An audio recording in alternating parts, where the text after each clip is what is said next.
1 கொரிந்தியர் 2ஆம் அதிகாரம். சகோதரரே, நான் உங்களிடத்தில் வந்தபோது தேவனை பற்றிய சாட்சியை சிறந்த வசனிப்போடாவது ஞானத்தோடாவது அறிவிக்கிறவனாக வரவில்லை. இயேசு கிறிஸ்துவை சிலுவையில் அறையப்பட்ட அவரையே என்று வேறொன்றையும் உங்களுக்குள்ளே அறியாதிருக்க தீர்மானித்திருந்தேன். அல்லாமலும் நான் பலவீனத்தோடும் பயத்தோடும் மிகுந்த நடுக்கத்தோடும் உங்களிடத்தில் இருந்தேன். உங்கள் விசுவாசம் மனுஷருடைய ஞானத்தில் அல்ல, தேவனுடைய பலத்தில் நிற்கும்படிக்கு என் பேச்சும் என் பிரசங்கமும் மனுஷ ஞானத்திற்குரிய நயவசனமுள்ளதாயிராமல் ஆவியினாலும் பலத்தினாலும் உறுதிப்படுத்தப்பட்டதாயிருந்தது.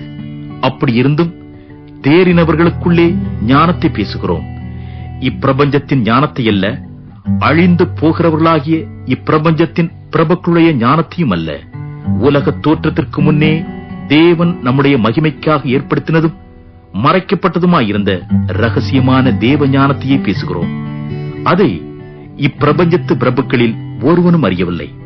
அறிந்தார்களானால் மகிமையின் கர்த்தரை அவர்கள் சிலுவையில் அறைய மாட்டார்களே.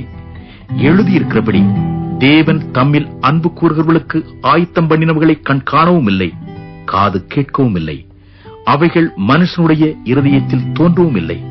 நமக்கோ தேவன் அவைகளை தமது ஆவியினாலே வெளிப்படுத்தினார். அந்த ஆவியானவர் எல்லாவற்றையும் தேவனுடைய ஆழங்களையும் ஆராய்ந்திருக்கிறார். மனுஷனில் உள்ள ஆவியே என்றே மனுஷரில் எவன் மனுஷருக்குரியவைகளை அறிவான்?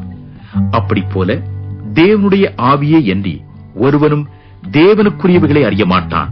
நாங்களோ உலகத்தின் ஆவியை பெறாமல் தேவனால் எங்களுக்கு அருளப்பட்டவைகளை அறியும்படிக்கு தேவனிலிருந்து புறப்படுகிற ஆவியையே பெற்றோம்.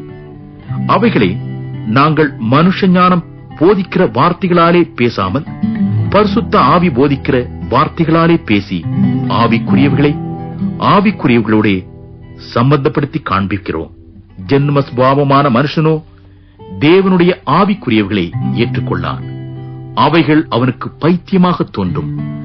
அவைகள் ஆவிக்கேற்ற பிரகாரமாய் ஆராய்ந்து நிதானிக்கப்படுகிறவைகளானதால் அவைகளை அறியவும் மாட்டான்.